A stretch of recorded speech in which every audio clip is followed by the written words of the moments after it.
My name is Melanie Wilson, 29 years old, and I never imagined coming home from a business trip to find every possession I own scattered across our front lawn. The rain, a soft, persistent drizzle, had already begun to soak through the cardboard boxes, blurring the ink on labels I'd meticulously written years ago. It felt like a physical manifestation of my own life, the carefully constructed lines of my world bleeding into an incomprehensible mess. The shock, cold and sharp, turned to a slow-burning rage when I discovered a note pinned to my favorite cashmere sweater, now dotted with mud and dampness. If you want to stay here, live in the basement. After my father died, my stepbrother, Derek, and stepsister, Amanda, clearly decided it was time to show me where I stood in the family hierarchy. What they didn't know was the secret my father and I had kept for years. If you're watching this, drop a comment letting me know where you're from. Hit that like button and subscribe to hear what happened when they showed up at my door 6 months later. To understand how I ended up collecting my soaked belongings from the lawn that rainy April afternoon, you need to know about my family.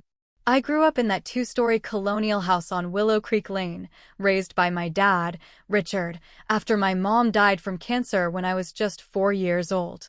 For 8 years, it was just the two of us, and those were the happiest days of my childhood. Dad built his company, Summit Ridge Construction, from a single pickup truck into one of the most respected firms in our city, yet he always made time for me.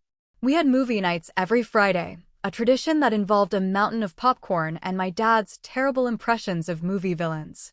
We had pancake breakfasts on Sundays, where he'd let me flip them, even if half ended up on the floor. He never missed a single school play or parent-teacher conference. Our house was a home, filled with the quiet hum of contentment. Everything changed when I turned 12 and Dad married Diane. She seemed nice enough during their courtship, a whirlwind of bright smiles and small, thoughtful gifts. She'd ask about my day, feigning interest in my adolescent dramas.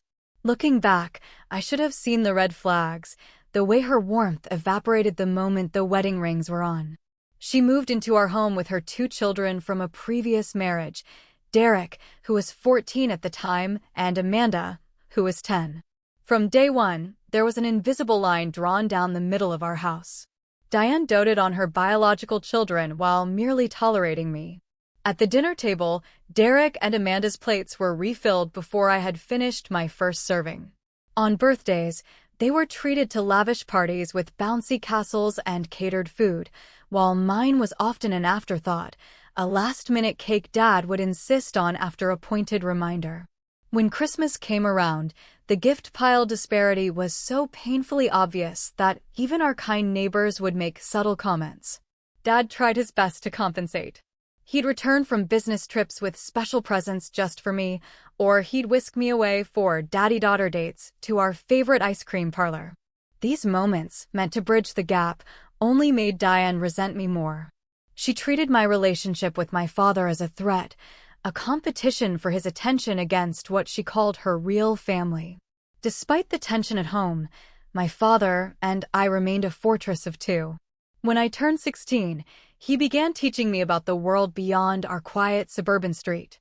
"Melanie," he'd say, his large, gentle hands resting on a stack of financial reports, "knowledge about money is freedom. It's the one thing no one can take from you. Never forget that." He opened a small investment account in my name and taught me how to grow it, explaining stocks, bonds, and real estate with a patience that made complex concepts feel as simple as building with Legos. By the time I left for college at 18, the account had grown into a respectable nest egg. I chose a university 3 hours away, partly for its excellent business program and partly for the promise of escape. Still, I called Dad twice a week and came home once a month, usually timing my visits for weekends when Diane and her kids were visiting her parents in the next state. During my senior year of college, Summit Ridge landed several major contracts, and my father's wealth grew substantially. He expanded into commercial real estate and began developing the Azure, a small luxury apartment building downtown. He would show me the blueprints during my visits home, his face lit with a passion I recognized from my childhood. "It's not just about building structures, Melanie," he'd say, tracing the lines of a rooftop garden with his finger. "It's about building places where life happens." A community. After graduation, I landed a job at a marketing firm in the city and rented a small apartment with my college roommate. Though I could have afforded my own place thanks to the investment account Dad had helped me build, I was saving for a down payment on a house of my own. Besides, living with a roommate made the transition to the 9-to-5 world feel less lonely. Then, 3 years ago, the unthinkable happened. Dad called me on a random Tuesday and asked if I could meet him for lunch. His voice sounded thin, lacking its usual warmth, but he insisted everything was fine. When I arrived at our favorite Italian restaurant, I knew immediately something was terribly wrong. His normally robust complexion was pale and sallow, and his suit hung loosely on his frame. "Pancreatic cancer," he said, the words falling onto the checkered tablecloth between us like stones. "Stage 4. The world tilted on its axis as he explained that it had been discovered too late for effective treatment. The doctors had given him 6 months to a year. He lived for 8. During that time, I cut my hours at work to part-time and spent every possible moment with him. Diane, to her credit, seemed genuinely devastated, though Derek and Amanda were oddly detached, their grief overshadowed by a morbid curiosity about their inheritance. A month before he died, Dad asked me to meet him at his office without telling anyone. He was frail, his once strong voice now a fragile whisper. He handed me a small, velvet-lined box. Inside lay a single, modern-looking key on a simple silver chain, along with a few folded documents. "I've made arrangements," he said, his eyes, still so full of love, meeting mine. "The house will go to Diane, with the understanding that all 3 of you kids can live there if you need to. But I know how they treat you when I'm not looking, sweetheart. I'm not blind. So, I've created something just for you. A safety net. When the time is right, you'll know. Use this key." After Dad passed, the will reading confirmed what he'd told me. The family house on Willow Creek Lane went to Diane, along with a significant life insurance policy. Derek and Amanda received trust funds that would pay out when they turned 30. As for me, I received my 40% share of Summit Ridge Construction, to be managed by his longtime business partner until I felt ready to take a more active role. What wasn't mentioned in the will was the purpose of the mysterious key. I slipped the chain around my neck where it remained, a cool, constant weight against my skin, a silent promise from my father. For 2 years after Dad's death, I continued living in the family home. I did it out of a misplaced sense of obligation and to keep an eye on Diane, whose health began a slow, sad decline shortly after Dad was gone. I paid rent $1, $200 a month to contribute to household expenses, though I would later learn I was paying far more than my share. Derek, now a mid-level manager at a big-box retail store, and Amanda, who drifted between various entry-level jobs with artistic ennui, contributed a pittance while treating the house as their personal domain. As Diane's health deteriorated, her mind began to wander. She became more dependent on her biological children, who used her vulnerability to solidify their control over household decisions. The atmosphere grew thick with tension. Snide comments about my long work hours evolved into outright hostility about my very presence. Still, I persisted, believing that honoring Dad's attempt to build a family was worth the daily discomfort. Then came my business trip to San Francisco. After 3 years at the marketing firm, I'd been promoted to senior consultant, handling major client accounts. This trip was to finalize a contract with a burgeoning tech company, a deal that would be our firm's biggest client to date. The 2-week trip had gone exceptionally well. The contract was signed, and a celebratory dinner with the client's executives on the final night left me buzzing with a sense of professional accomplishment. I flew home feeling proud and energized, completely unaware that my stepfamily had been plotting in my absence. As the taxi turned onto Willow Creek Lane, I couldn't possibly have imagined what awaited me. The driver was the first to notice. "Hey, miss," he said, his eyes on the rearview mirror, then glancing forward again. "Is that your stuff on the lawn?" I leaned forward, my brow furrowed in confusion. Clothes, books, my antique writing desk, my bedside lamp, my life, was scattered across the meticulously kept front yard like debris after a storm. There must be some mistake, I mumbled, my voice faint. I paid the driver in a daze and stepped out into the light rain that had just begun to fall, a soft, weeping sky. My heart pounded a frantic rhythm against my ribs as I approached the lawn. I picked up a waterlogged photo album, the one filled with pictures of Dad and me at the lake. The water had already begun to warp the pages, blurring the images of his smiling face, just as my own vision blurred with tears. I found the note taped to a box of my office supplies. If you want to stay here, live in the basement. Otherwise, take your stuff and leave. D&A. As I stood there, paralyzed by a cold, numbing shock, the front door creaked open. Derek stepped out, arms crossed over his chest, a smirk playing on his lips. Amanda hovered behind him in the doorway, her expression a mixture of smugness and triumph. "About time you showed up," Derek said, his voice casual, as if commenting on the weather. "We were wondering if we'd have to call someone to clear all this junk away." "What is this?" I demanded, my voice shaking with a potent cocktail of rage and disbelief. "Why is my life on the lawn? Where's Diane?" Amanda stepped forward, her posture radiating an unearned authority. "Mom's decided she needs more care than we can provide at home. She's moving to a nice facility next month. And we're converting this place into a duplex. Derek will take the main floor, and I'll take the upper level.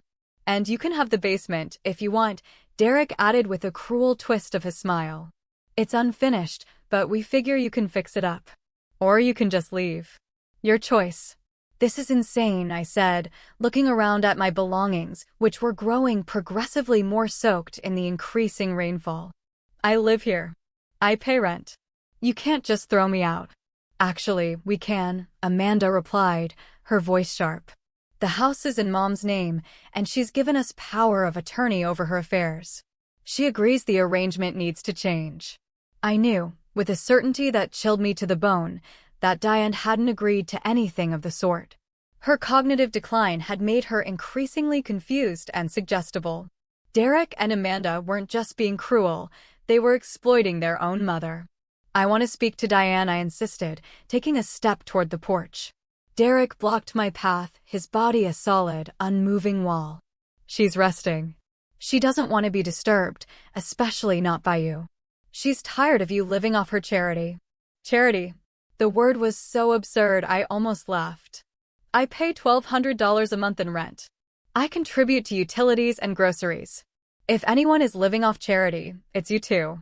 "Whatever," Amanda waved a dismissive hand. "The decision's been made. You have until tonight to either move your stuff into the basement or take it somewhere else. Anything left on the lawn tomorrow morning goes to the dump."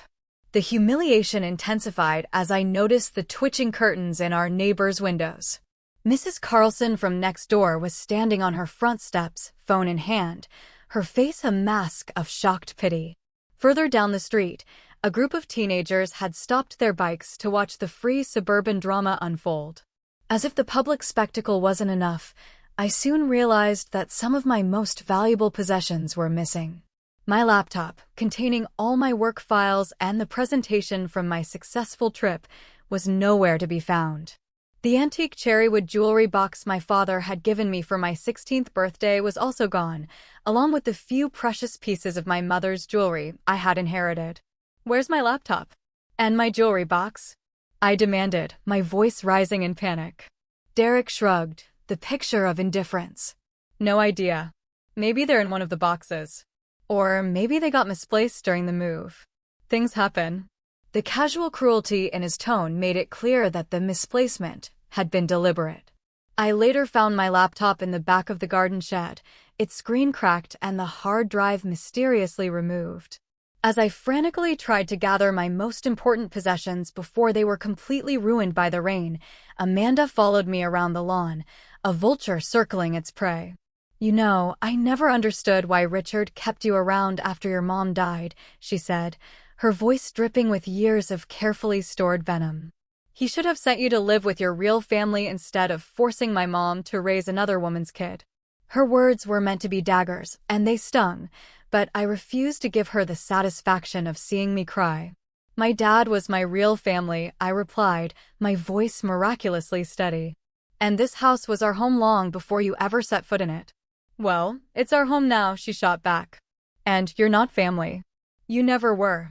My fingers, slick with rain, fumbled for my phone. I called my best friend, Caitlin. She answered on the second ring, her voice cheerful. Hey, Mel. How is San Fran? Kate, I cut her off, my voice finally breaking. I need a place to stay. They've thrown all my stuff on the lawn and locked me out. What? Who did? Derek and Amanda. Are you serious? Her outrage was a warm balm on my frayed nerves. Get over here right now. I'll clear out the guest room. I'll help you move your things. Those absolute monsters. While I waited for Caitlin, I continued to gather what I could. Derek stood on the porch, watching me with a look of supreme satisfaction. By the way, he called out, his voice carrying easily through the quiet, rainy afternoon. We expect you to keep contributing to the household expenses if you take the basement option. In fact, since you're doing so well at your fancy job, we think $2,000 a month would be more appropriate. I stopped and stared at him, incredulous. You throw my belongings onto the lawn, you damage my property, and you still expect me to pay you? You're delusional. His expression darkened. Listen carefully, Melanie. My mother has spent years putting up with you because Richard insisted. Now that he's gone, things are going to be different. You'll either play by our rules or get out completely. And if you choose to leave, don't even think about contesting anything in court. We have all the documentation showing Mom's wishes, and as her biological children, we'll always have more standing than you. A cold clarity washed over me, extinguishing the last embers of my shock. This wasn't a spontaneous act of cruelty. They had been planning this for months, perhaps years, waiting for the perfect moment to strike. My business trip had provided the opportunity. When Caitlin arrived in her SUV, she jumped out and immediately began helping me load boxes, her face a thundercloud of fury. I cannot believe they would do this, she fumed, hoisting a heavy box of books. This is beyond cruel. It's pathological. Apparently, it's been a long time coming, I replied, my initial shock solidifying into a quiet, hard anger that burned deep in my chest. As we worked, my fingers brushed against the chain around my neck. I felt the cool, solid shape of the key my father had given me. When the time is right, you'll know. Perhaps this was it. Perhaps this was the moment he had foreseen. By the time we had loaded Caitlin's car and my small sedan with what we could salvage, night had fallen. Much of what had been on the lawn earliest was beyond saving, waterlogged books with swollen, crinkled pages, ruined electronics, clothing stained by mud and grass. As we drove away, I looked back at the house where I had grown up, its warm, welcoming windows now looking foreign and hostile. In that moment, I made a decision. I would never allow myself to be victimized by them again. After dropping my salvaged belongings in a heap in Caitlin's spare room, I sat on her couch, wrapped in a fluffy blanket she'd provided, and stared at the key. It was an unusual key, sleek and modern, not the kind that would open a typical house door or a rusty padlock. It looked more like it belonged to a high-security building. Attached to the keyring was a small, brushed metal tag with a series of numbers and letters, 1402A. Among the documents my father had given me was a single, elegant business card for the Azure, the luxury apartment building downtown he had developed in his final years. You don't think? Caitlin's eyes widened as I laid the pieces out on her coffee table. I nodded slowly, a fragile hope blooming in my chest. Only one way to find out.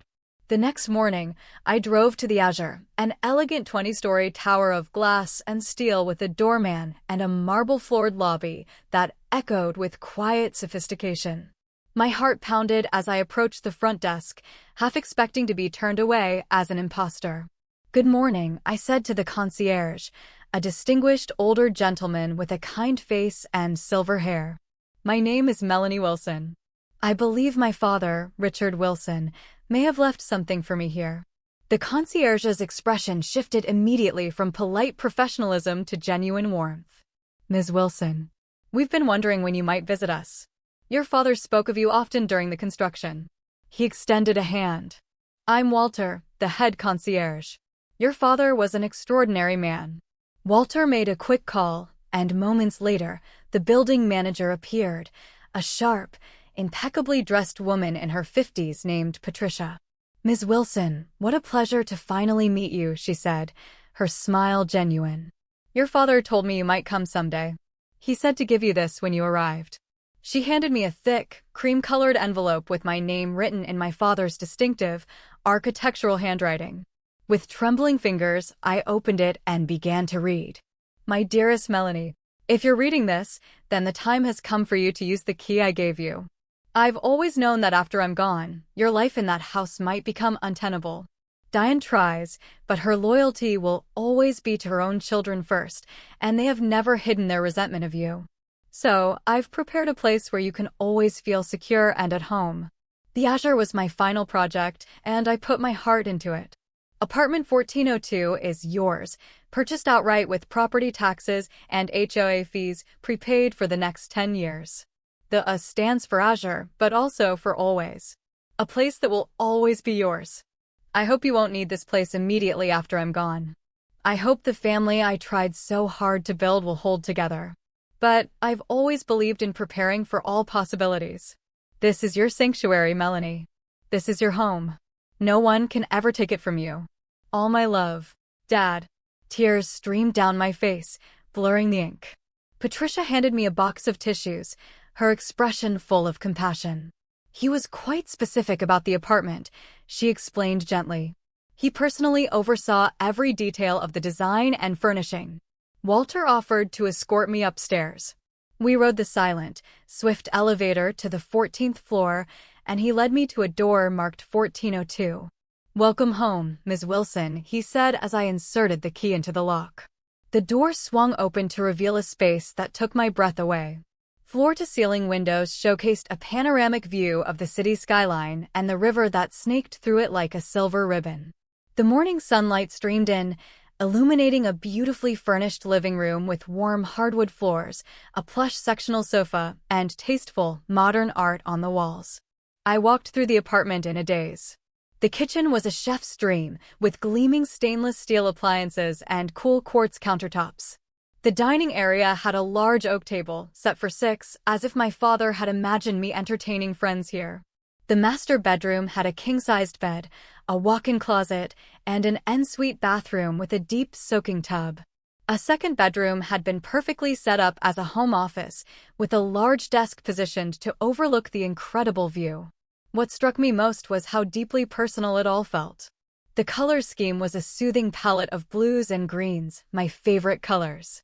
The built-in bookshelves were filled with many of my preferred authors, interspersed with framed photographs of Dad and me from every stage of my life. On the desk in the office sat a framed picture of us at my college graduation, both of us beaming with a pride that felt so pure it ached. "Your father spent weeks selecting everything," Walter said from the doorway, his voice soft. "He said he wanted it to feel like home from the moment you walked in." In the master bedroom closet, I found it stocked with women's clothing in exactly my size. Nothing flashy, just high-quality basics, jeans, sweaters, blouses that matched my style perfectly. In the kitchen, the refrigerator and pantry were stocked with non-perishable items and basics like coffee, tea, and pasta. My father had truly thought of everything. As Walter prepared to leave me to explore on my own, he handed me a welcome packet. "There's a resident directory, information about the amenities, and all the contact numbers you might need. The building has a gym, a pool, and a community room on the 3rd floor. We host monthly social events for residents, if you're ever interested." Alone in the apartment, my apartment, I sank onto the sofa and let the full weight of the past 24 hours and the past 3 years wash over me. My father, knowing how vulnerable I might become after his death, had built me this fortress, this sanctuary. And yet, I had continued to live in that house out of a misplaced sense of duty, enduring years of escalating hostility while this beautiful, peaceful space waited for me. That afternoon, I returned to Caitlin's apartment to retrieve my things. "I have my own place," I told her, the words still tasting foreign and unbelievable on my tongue. "My dad, he bought me an apartment before he died." "What?" "Mel, that's incredible," she exclaimed, her jaw dropping. But why didn't you move there right after he passed? I shook my head, the same question echoing in my own mind. I guess I felt I needed to try to make it work with them. I thought that's what he would have wanted, but he clearly anticipated this exact situation. Caitlin gave me a knowing look. He knew them better than you gave him credit for. Over the next few days, I worked on setting up my new life. In the evenings, when I knew Derek and Amanda would be out, I drove back to Willow Creek Lane and went dumpster diving in the bins they'd left by the curb. I rescued more of my belongings they had callously thrown away. Some items were beyond saving, but I managed to recover photo albums, important documents, and sentimental objects that were irreplaceable. During one of these clandestine recovery missions, I found a small, waterproof container hidden in the back of the garden shed. Inside was a backup hard drive for my work computer, a precaution I had taken months ago and completely forgotten about. It was a small miracle that saved me from losing critical client information and allowed me to continue my work seamlessly despite the destruction of my laptop. The strangest part of this transition was the dawning realization that I had been paying rent to live as an unwelcome guest in the family home while owning a luxury apartment outright. The irony wasn't lost on me that I had been financially supporting the very people who held me in such contempt. A week after moving into the Azure, I met with Harold Greenfield, my father's longtime attorney and friend, whose business card was among the documents my father had left me. I was wondering when you'd call, Harold said, his warm smile putting me at ease as we sat in his book-lined office. Your father asked me to wait for you to come to me, rather than seeking you out. He said you'd know when it was time. Harold explained that beyond the apartment, my father had left me more than I ever realized. As the 40% owner of Summit Ridge Construction, I was entitled to a significant share of the company's profits. The company had continued to thrive after his death, generating substantial dividends that had been accumulating in a trust account in my name. Then came the final, staggering revelation. Harold pulled up a spreadsheet on his monitor. Your father set up several business accounts to handle the household expenses for the Willow Creek Lane property. The mortgage, the property taxes, the insurance, the utilities, they've all been paid automatically from these accounts. He turned to look at me, his expression serious. Melanie, these accounts are funded by your share of the business profits. In effect, you have been paying for everything. I sat back stunned. The mortgage payments, the utilities, even a monthly stipend for groceries and maintenance. I had been paying them rent to live in a house I was already bankrolling. Your father set it up this way to ensure everyone would be taken care of, Harold explained gently. He was a generous man. But he was also a smart one. He was explicit that these arrangements could be modified at your discretion if circumstances ever changed. I left Harold's office with a new, dizzying understanding of my financial position and a plan forming in my mind. I wouldn't cut off all support immediately. That felt unnecessarily cruel, especially to Diane, who was genuinely ill and a victim in her own way.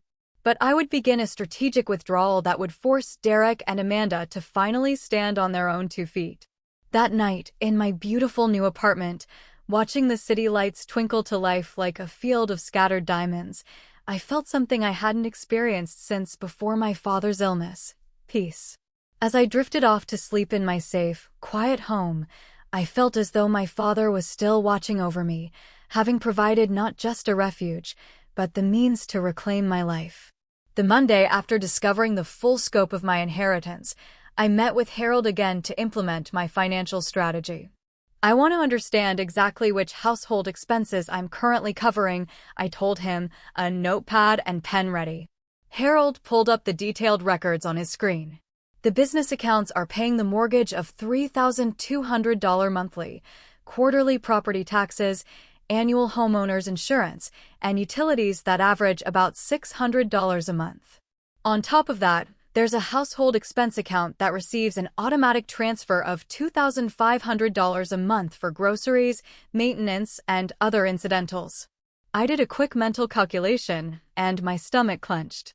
So, the business, which is 40% mine, is paying over $7,000 a month to maintain a house where I'm no longer welcome, and on top of that, I was paying them $1,200 in rent. Harold nodded grimly. Your father's generosity was extensive. He couldn't have anticipated they would force you out. What about Diane's medical expenses? I asked, my one true point of concern. Those are covered separately through a comprehensive insurance policy Richard purchased years ago. That's not connected to these household accounts in any way. I took a deep breath, collecting my thoughts. Here's what I want to do, I said, my voice firm. First, immediately stop my personal rent payments. That's obvious. Second, I want to redirect my 40% of the business dividends to my personal accounts, rather than having them funneled into the household fund. Third, let's create a 3-month phase-out of the household support. Harold took notes as I outlined the plan. For the first month, the mortgage and utility payments would continue in full, but the $2,500 discretionary fund would be cut in half. For the second month, the mortgage and utility contributions would also be reduced by 50%. By the third month, all payments would cease, with the exception of a small, separate stipend specifically for Diane's personal needs, which would be sent directly to her care providers, not to Derek or Amanda. This gives them time to adjust, I explained. They'll need to figure out how to cover these expenses themselves or make other living arrangements. That seems more than fair, Melanie, Harold agreed, looking at me with approval. Most people in your position would cut everything off immediately after what they did. I'm not doing this out of vindictiveness, I clarified, though a small, petty part of me might have enjoyed it. I'm doing it to establish boundaries and independence. Continuing to enable them would be bad for them and worse for me. With my financial plan in motion, I turned my attention to rebuilding. My apartment at the Azure was already beautifully furnished, but I needed to replace my damaged laptop, clothes, and the personal items I couldn't salvage. The business dividends Harold redirected to me provided more than enough funds. I bought a new, powerful laptop, set up a proper home office in the second bedroom, and began to establish a routine that didn't revolve around avoiding my housemates. Without the constant, low-grade stress of living on Willow Creek Lane, I felt a surge of creativity and focus. My work performance, already strong, soared. I began to think bigger, entertaining the idea of starting my own marketing consultancy instead of just climbing the ladder at my firm. Living at the Azure opened up a new social world. The building truly was a community, just as my father had envisioned. I met Robert and Elaine Johnson, a warm, retired couple in their 70s who lived next door in 1403. They invited me for dinner during my first week, sharing stories about my father from when he was supervising the building's construction. Richard spoke about you constantly, Elaine told me over a delicious homemade lasagna. He would show us your pictures and tell us all about your accomplishments. He was so incredibly proud of you, dear. Across the hall in 1401 lived Jasmine Chin, a brilliant pediatric surgeon in her mid-30s who worked punishingly long hours, but always had a friendly smile in the elevator. We quickly bonded over our demanding careers and a shared love for true crime podcasts, our friendship forming easily and naturally. On the 12th floor, I met Michael Reeves, a 32-year-old architect who, in a stroke of beautiful serendipity, had actually worked with my father on the initial designs for the Azure. Our first conversation in the elevator about the building's unique cantilevered balconies turned into coffee in the ground floor cafe, which turned into regular morning runs along the riverfront path. For the first time in years, I was building connections based on mutual respect and genuine interest, not on obligation or a fraught, shared history. The contrast between my new life and the tension-filled years in my childhood home couldn't have been more stark. 3 weeks after moving into my new home, I received the first indication that my financial strategy was having its intended effect. My phone lit up with Derek's name, a call I let go to voicemail. Minutes later, a text message arrived. The mortgage company sent a late payment notice. What's going on with Dad's business? Call me ASAP.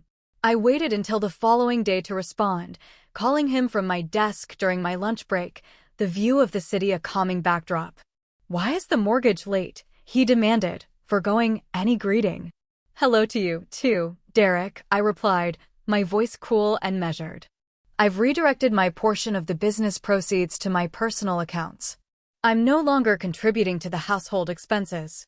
You can't do that, he exploded, his voice cracking with panic. That money is for the house. Actually, I can. I own 40% of the business, and I have every right to receive my share of the profits directly. Dad's arrangement was predicated on a certain family dynamic, a dynamic you and Amanda chose to shatter when you threw my belongings onto the lawn. That's not, we didn't, he sputtered, at a loss for words. Where are you even living anyway? That's not your concern, I replied. What is your concern is figuring out how you and Amanda are going to cover the mortgage and the rest of the bills. As a courtesy, I've arranged for the payments to continue at a reduced rate for the next 2 months to give you time to adjust. After that, you're on your own. The stream of profanity that followed confirmed that Derek's financial planning skills were non-existent. I ended the call mid-tirade, blocked his number, and returned to my work with a strange, liberating sense of calm. Amanda's response was more public. She posted a long, rambling diatribe on social media, a thinly veiled attack calling me a selfish, ungrateful stepsister who had abandoned the family in their time of need. Several mutual acquaintances contacted me privately, confused and asking for my side of the story. I provided a simple, factual account without emotion or embellishment, even attaching a photo of my belongings scattered on the rain-soaked lawn. The tide of public opinion turned against them almost instantly. As the weeks passed, I took proactive security measures. I provided Walter and the building's security team with photos of Derek and Amanda and clear instructions not to allow them entry under any circumstances. I set up mail forwarding and ensured that no public records connected my name to my new address. By the end of my first month at the Azure, I felt more settled and secure than I had since my father's death. I had transformed the second bedroom into a fully functional and inspiring office space. I was a regular at the building's pristine fitness center and swimming pool, and I had even started attending the monthly resident socials in the community room.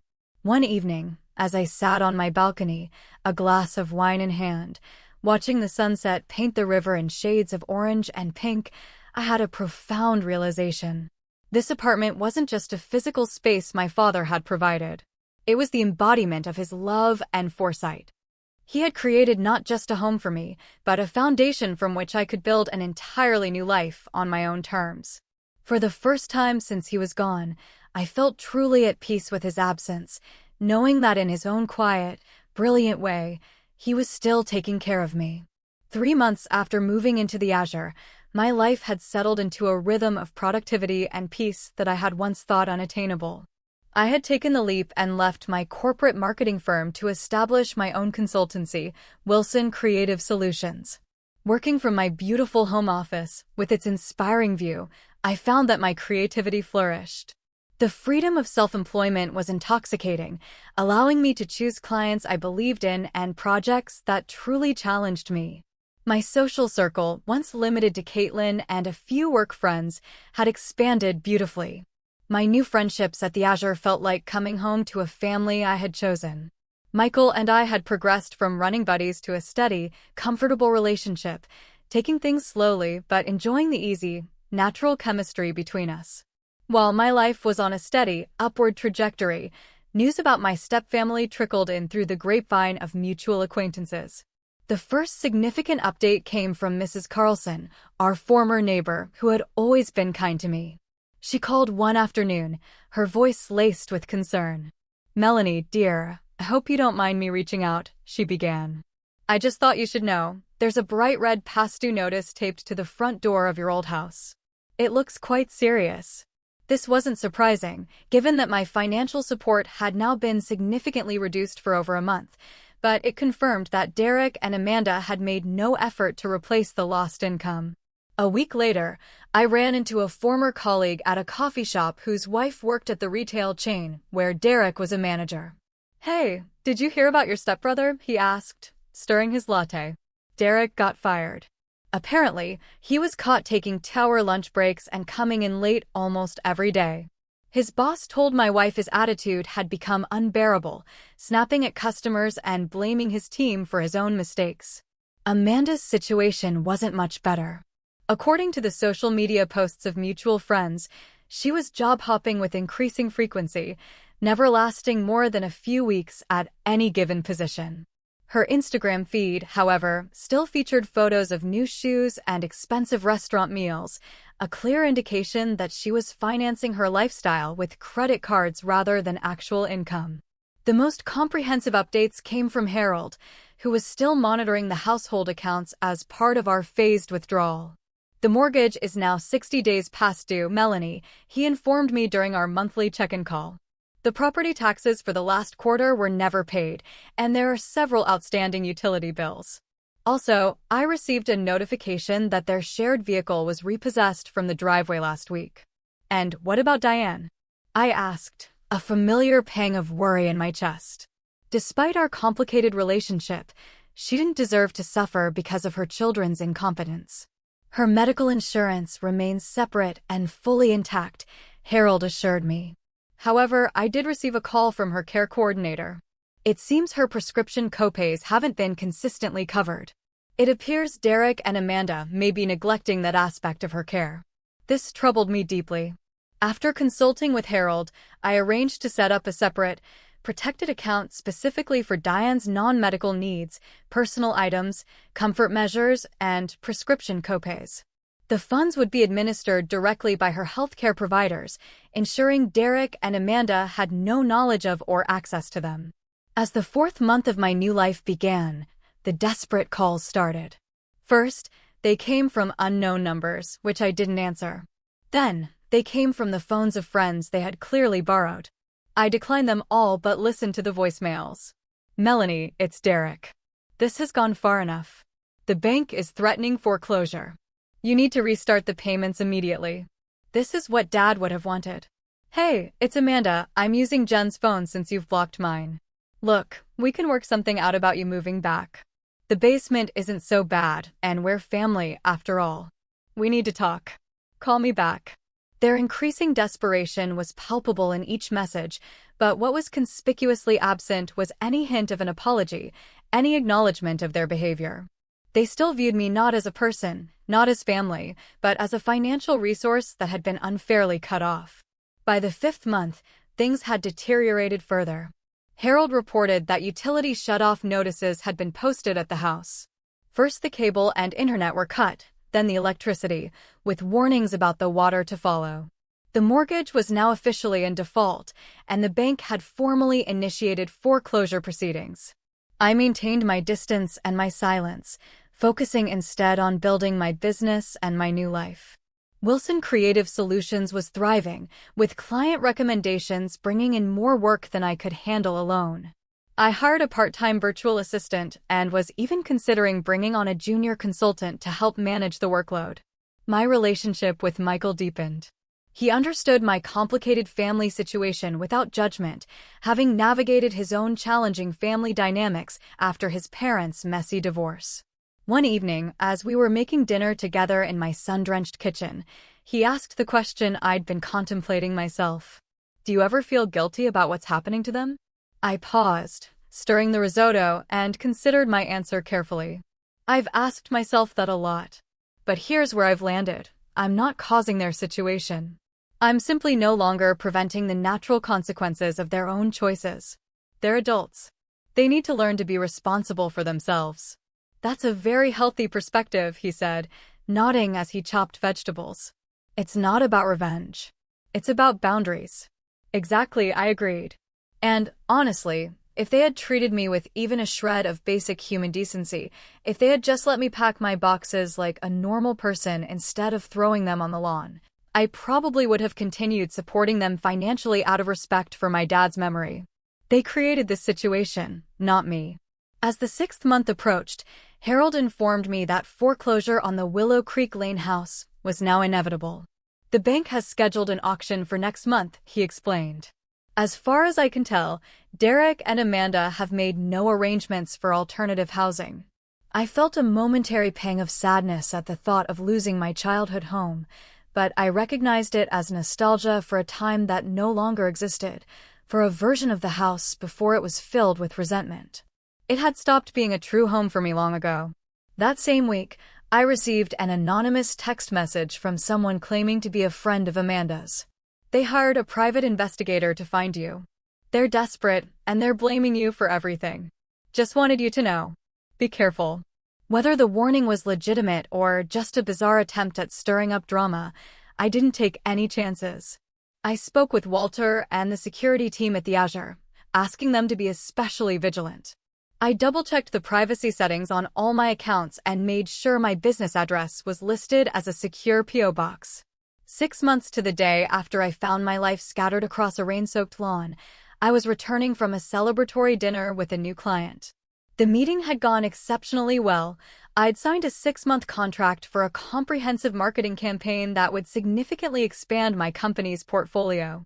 As I walked towards the entrance of the Azure, feeling a deep sense of satisfaction with how my life had evolved, I had no idea that Derek and Amanda were waiting in the lobby, ready to make one final, desperate attempt to exploit what they still viewed as their familial claim on my life and my resources. The Azure's lobby, normally a tranquil space of polished marble and hushed elegance, felt instantly charged with tension as I pushed through the revolving door that evening.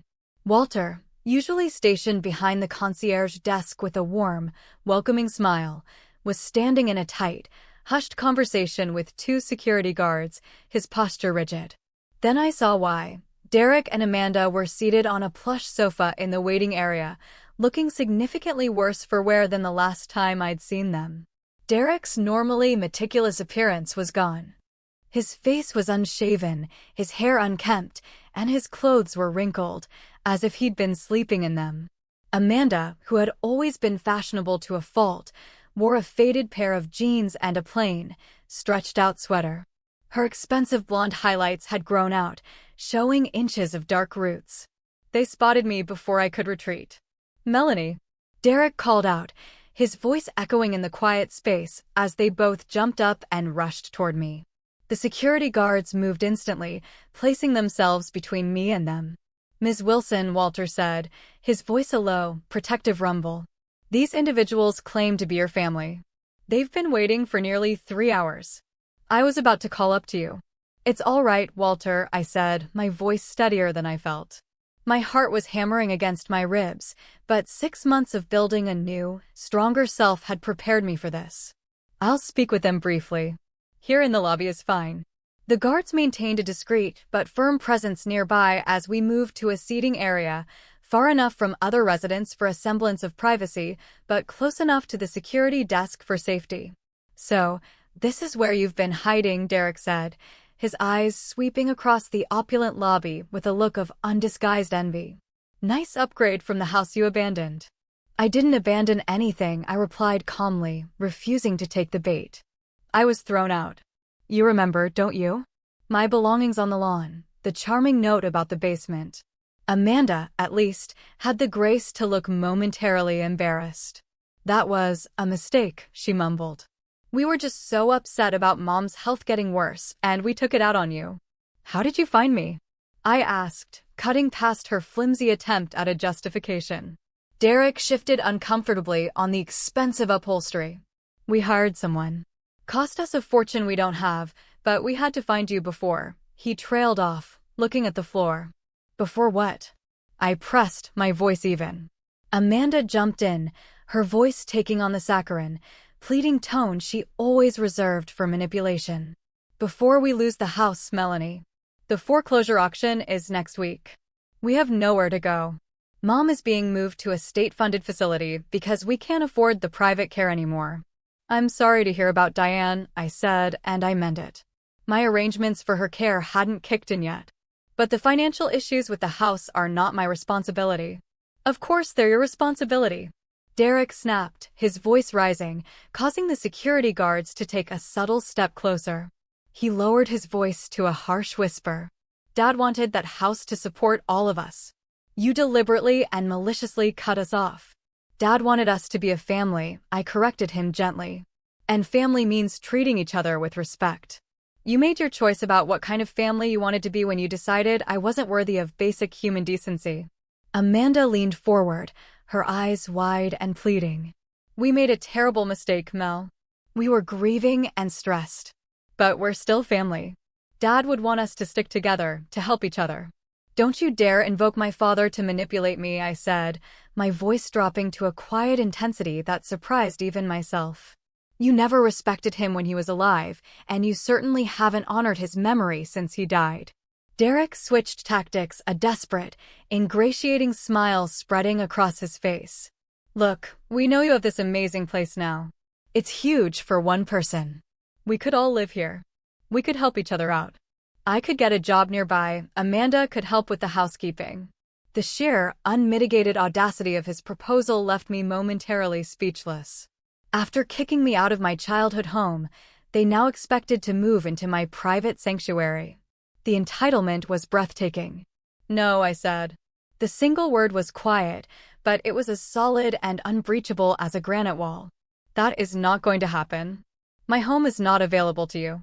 You selfish bitch, Derek hissed, the friendly facade crumbling instantly to reveal the ugly rage beneath. You're living in the lap of luxury while your family is about to be homeless. Is that what Dad would have wanted? What Dad wanted, I replied, my gaze unwavering, was for me to be safe and secure, no matter how his second family chose to treat me. That's why he bought this apartment without telling any of you. He knew. He knew exactly who you were, even if he always hoped for better. Amanda's eyes narrowed into slits of pure venom. We're not leaving here with nothing. You owe us. I owe you nothing, I stated, a profound sense of finality settling over me. Every bill I covered after Dad died, every rent check I wrote to you while living in a house I was already paying for, those were choices I made out of respect for him, not out of any obligation to you. Derek stood up suddenly, his fists clenched. Then we'll just take what we're owed. Your precious daddy left you everything while we got scraps. We're just balancing the scales. He made a move toward the elevators, clearly intending to force his way upstairs to my apartment, with Amanda scrambling to follow. The security team responded instantly, stepping forward to block their path. Sir, you are not a resident here, and you do not have authorized access, one guard said, his voice calm but firm. She's my stepsister. That's my family's apartment, too, Derek shouted, trying to shove past the larger man. Sir, I need you to step back now, or we will be forced to remove you from the premises, the second guard warned. Derek, who had never learned to back down from a fight he couldn't win, made the fatal mistake of shoving the guard. Within seconds, both security officers had him restrained, his arms pinned behind his back. Walter, ever the professional, calmly picked up the phone on his desk to call the police. Amanda burst into dramatic, wailing sobs. Melanie, please. Tell them to let him go. We have nowhere else to turn. Despite everything, seeing their raw, pathetic desperation gave me no satisfaction, only a deep, weary sadness. Derek, Amanda, this isn't the way, I said. If you leave peacefully right now, I won't press charges. Derek, still restrained but no longer struggling, glared at me with an expression of pure, undiluted hatred. This isn't over. You think you're so much better than us, sitting up here in your ivory tower, but you're nothing. Richard only ever favored you because he felt guilty about your pathetic mother dying. The cruel comment, designed to be his final, most wounding blow, missed its mark. Instead of pain, I felt an odd, liberating sense of clarity. This person, this angry, entitled, broken man, had never been and would never be my family, regardless of a marriage license signed decades ago. Walter, I said quietly, turning away from them. Please show them out. And please update their photos in the security system. They are never to be admitted to this building under any circumstances. As the guards escorted a shouting Derek and a sobbing Amanda toward the exit, several of my neighbors who had witnessed the ugly confrontation approached me. Jasmine from across the hall gently put an arm around my shoulders. Robert and Elaine, the elderly couple from next door, stood nearby, their faces etched with concern and offering supportive smiles. Those people seemed absolutely dreadful, Jasmine said. Are you all right? I will be, I replied, watching as my step-siblings were escorted out into the night. Back in the safety and silence of my apartment, I called Harold to inform him of the confrontation. He immediately suggested we file for a formal restraining order, and I agreed without hesitation. The confrontation in the lobby had been unpleasant, but it was ultimately clarifying.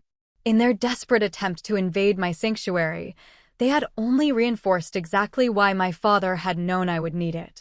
As I drifted off to sleep that night, I felt strangely at peace. Tomorrow would bring lawyers and paperwork, but for the first time, I felt fully equipped to handle whatever came next. My father had given me more than just a key to an apartment. He had given me the key to my own strength. He had built me a home, and in doing so, had taught me how to build boundaries solid enough to protect it.